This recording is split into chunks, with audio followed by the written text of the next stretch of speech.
tugas kelompok untuk membuat satu proposal mengenai capital budgeting, ya. Oke. Nah, apa sih itu capital budgeting? Nah, ini bahasa Inggris.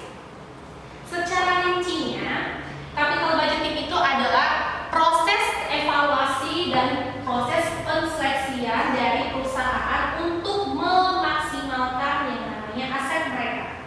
Jadi intinya capital budgeting ini adalah proses bagaimana pengeluaran yang dikeluarkan oleh perusahaan itu minimize, tetapi penghasilan yang diperoleh itu maksimis. Kamu sampai sini? Anggaran. Ya, kita tahu lah anggaran itu gimana ya. Dalam diri kita sendiri pun kita sebelum beraktivitas pasti sudah memikirkan anggaran.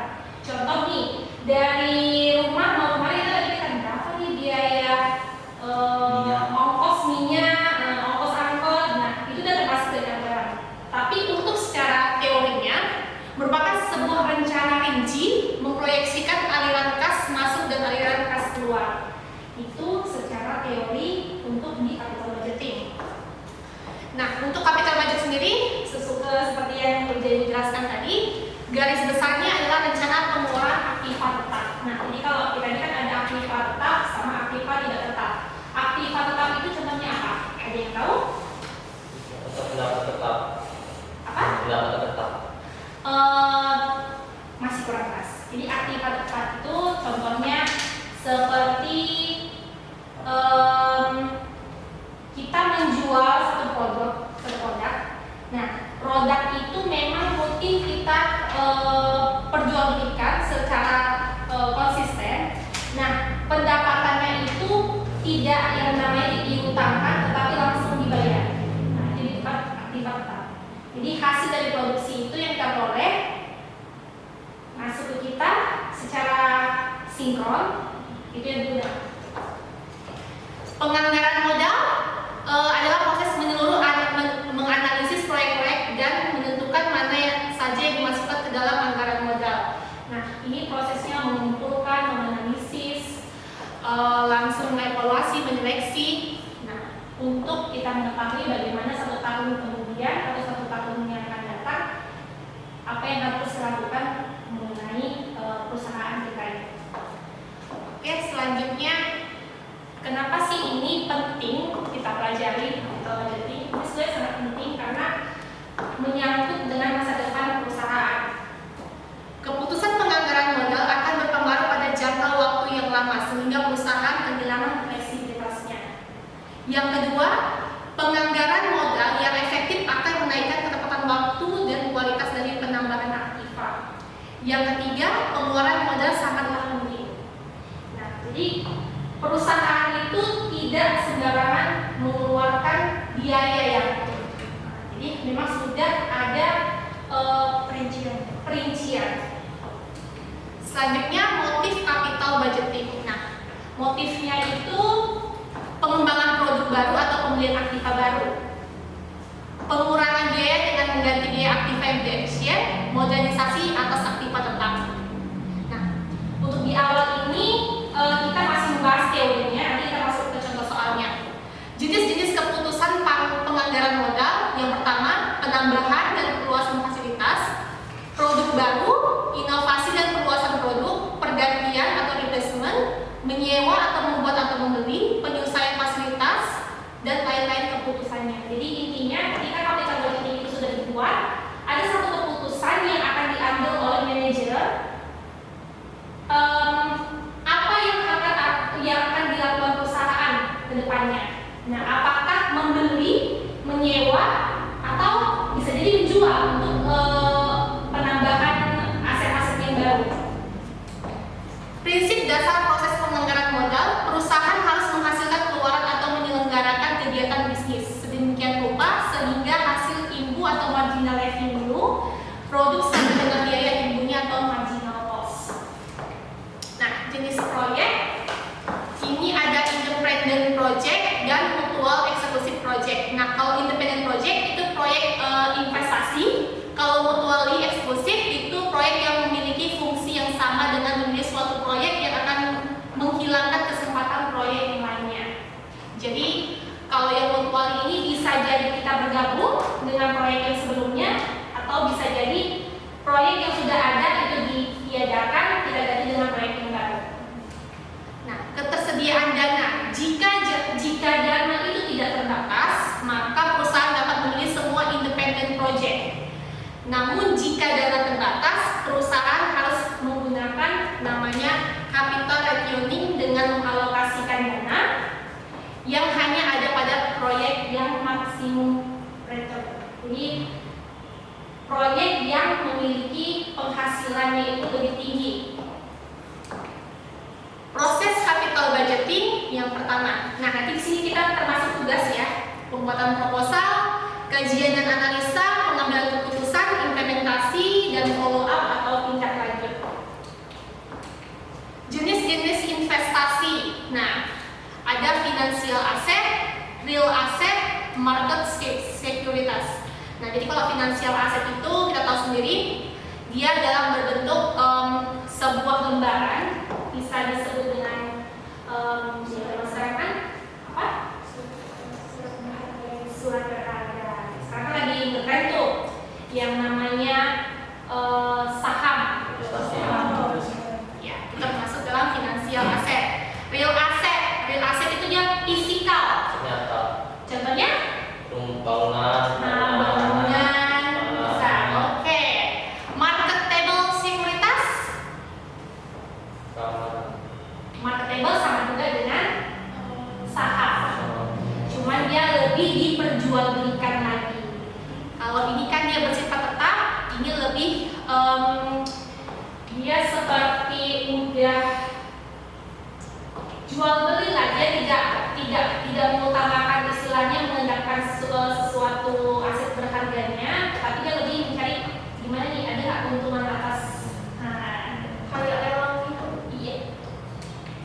Rasionalisasi modal. Yang pertama adalah independent project, yaitu proyek yang cash flow-nya tidak berhubungan atau tergantung di antara satu proyek dengan proyek lainnya. Nah, yang kedua mutually exclusive project, proyek yang memiliki fungsi yang sama dan bersaing dengan yang lainnya. Nah, kalau yang ini masih bisa lah kalian paham karena masih bersifat teori ya. Nanti kalau ada sesuatu. Oke, cash flow dan metode investasi. Nah, ini ada yang initial investment, cash flow. Nah, di mana kita akan masuk mencari cash flow itu di mana? Oke? Nah, untuk mencari cash flow itu kita harus menggunakan rumus EBIT 1 dikurang T ditambah depresiasi. Kita tahulah sebelumnya depresiasi itu adalah keuntungan, di mana EBIT adalah laba sebelum bunga dan pajak, T pajak penghasilan perusahaan, dan depresiasi adalah beban pengusutan. Rumus ini akan diberlakukan ke perusahaan yang tidak memiliki utang. Kalau ini yang memiliki utang, yang ini kalau tidak memiliki utang, dia cash flow sama dengan net income ditambah depreciation ditambah interest expense 1 dikurang T. Oke, kita masuk ke contohnya langsung. Nih, ada perusahaan ABC akan melakukan investasi terhadap proyek A dan proyek B. Kedua proyek independen dan mutual eksekutif. Investasi yang dikeluarkan pada awal tahun pertama, adapun aliran kas bersih dari masing-masing proyek sebagai berikut. Jadi ada 5 tahun kegiatan yang dilakukan oleh perusahaan ABC yang menggunakan mutually eksklusif, jadi proyek A dengan proyek B, di mana pada tahun pertama sekali minus 100.000 dan pada masuk tahun pertama senilai 50 di proyek A, proyek B 10.000, tahun kedua proyek A 40.000, proyek B 30.000, tahun ketiga proyek A 30.000, proyek B 40.000, tahun keempat proyek A 20.000, proyek B 50.000, dan tahun kelima di proyek A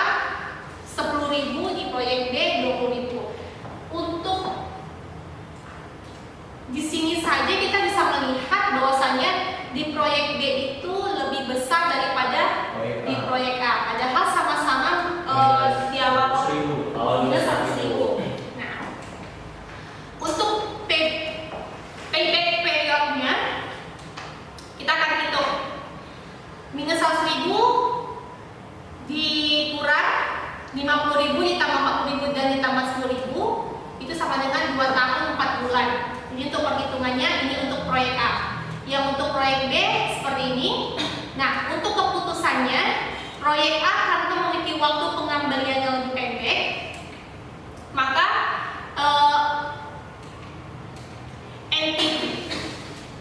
Maka untuk proyek A ini seperti yang di atas 10.000, 3 tahun, 2 tahun 4 bulan. Karena untuk masa pengembalian yang lebih pendek, jadi dia lebih kecil daripada si proyek B. Selanjutnya net present value. Nah, ini net present value, jumlah present value semua cash inflow yang dikumpulkan proyek dengan menggunakan discount rate suku bunga kredit yang dibayar investor dikurangi jumlah investasi atau initial cash outflow. Jadi ada yang namanya inflow, ada yang outflow. Untuk suatu proyek yang negatif, berarti proyek tersebut tidak layak untuk dilaksanakan. Nah, cara perhitungannya net present value, ini rumusnya NPV, karena ini artinya jumlah ya, jumlah dari net cash flow pada tahun ke T, ini tahun berjalan. Biasanya kalau dia sudah berapa tahun, berarti T-nya itu berapa tahunnya.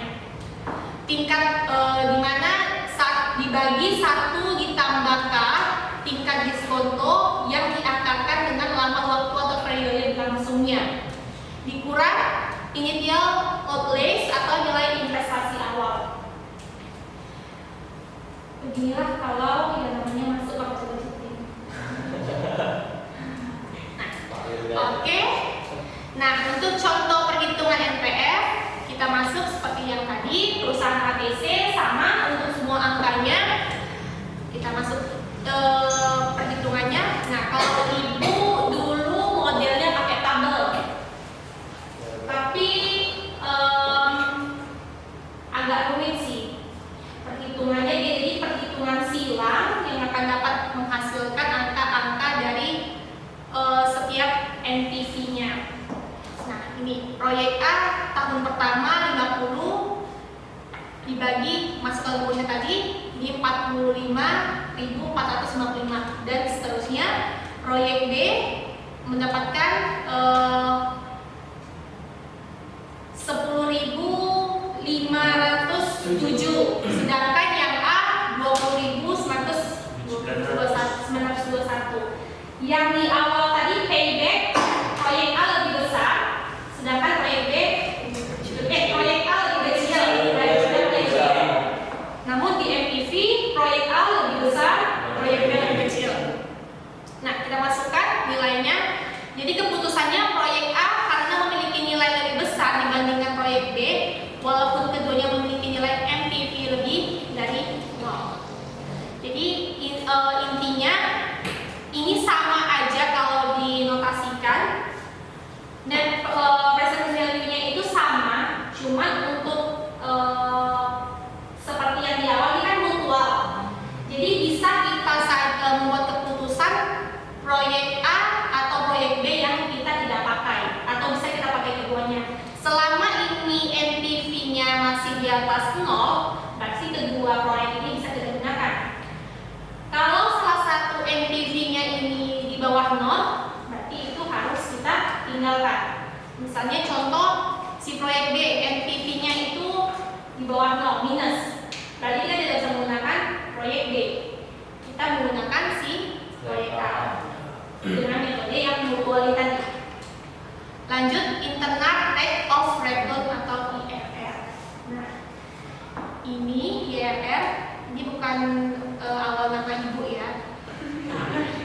Jadi merupakan net discount di mana nilai present value dari cash inflow sama dengan nilai investasi awal suatu proyek. Jadi intinya present NPV-nya itu sama dengan nilai investasi awal. Jadi IRR juga menggambarkan presentasi keuntungan dengan kriteria penerimaan proyek investasi dengan menggunakan metode internal rate of return. Jadi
untuk kasus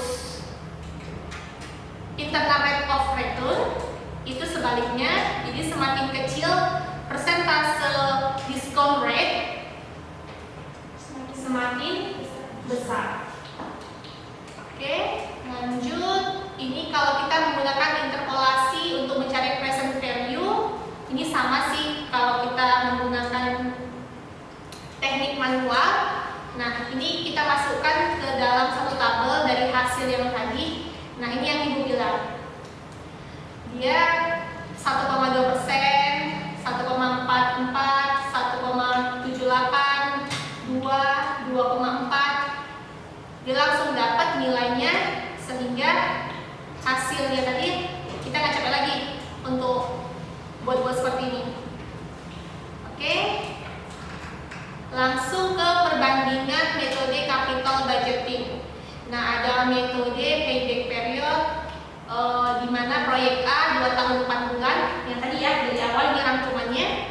Proyek B 3 tahun 5 bulan dengan NPV-nya 20.921.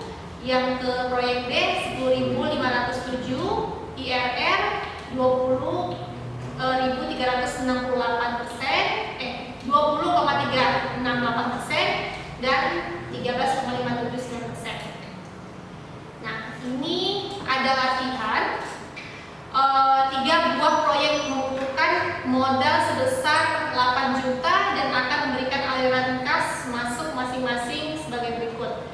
Nah, ini boleh kalian coba dulu sekarang. Nanti kalau ada yang tidak ngerti bisa ditanyakan langsung sama Ibu.